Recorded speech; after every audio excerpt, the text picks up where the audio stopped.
चीन को छोड़ भारत को यूं ही गले नहीं लगा रहा श्रीलंका। जानिए क्यों। विक्रमसिंघे पीएम मोदी से आए थे मिलने। श्रीलंका के राष्ट्रपति रानिल विक्रमसिंघे भारत की यात्रा पर आए थे। उन्होंने शुक्रवार को प्रधानमंत्री नरेंद्र मोदी के साथ कई मसलों पर अहम वार्ता की। साथ ही दोनों नेताओं ने समग्र आर्थिक और रणनीतिक सहयोग बढ़ाने पर जोर दिया। पिछले साल असाधारण आर्थिक संकट से प्रभावित होने के बाद से श्रीलंका के किसी सीनियर लीडर की यह पहली भारत यात्रा थी। चीन जो श्रीलंका को कई तरह से कर्ज दे चुका है, वहां न जाकर भारत आना विक्रमसिंघे का एक अहम रणनीतिक फैसला माना जा रहा है। भारत ने की श्रीलंका की मदद। रानिल विक्रमसिंघे ने बतौर राष्ट्रपति अपना 1 साल पूरा कर लिया है। कुछ लोग मान रहे हैं कि उन्होंने भारत आने में देरी कर दी। वहीं कुछ लोग उनकी यात्रा को भू राजनीति के असर के बड़े नतीजे के तौर पर देखते हैं।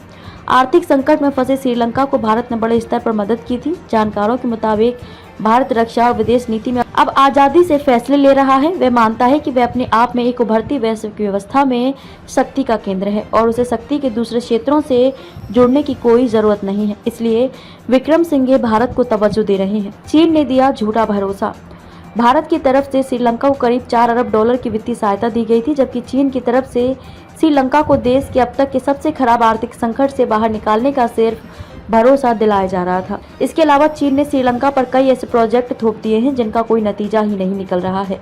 भारत ने श्रीलंका को आर्थिक मदद तो दी है, साथ ही साथ अंतर्राष्ट्रीय मुद्रा कोष IMF से $2.9 अरब का बेल आउट पैकेज हासिल करने में सहायता की गारंटी भी दी। चीन नहीं, भारत श्रीलंका का दोस्त। इसी तरह की सहायता से दुनिया को एक बड़ा राजनीतिक संकेत गया कि श्रीलंका का असली साहबदार दोस्त चीन नहीं बल्कि भारत है।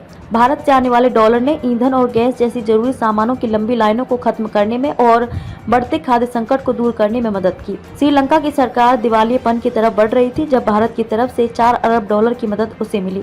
अगर भारत श्रीलंका के लिए IMF से कई अरब डॉलर वाले कर्ज को सुरक्षित करने और विदेशी ऋण के पुनर्गठन को आगे बढ़ाने में मदद की गई। संबंधों के 75 साल।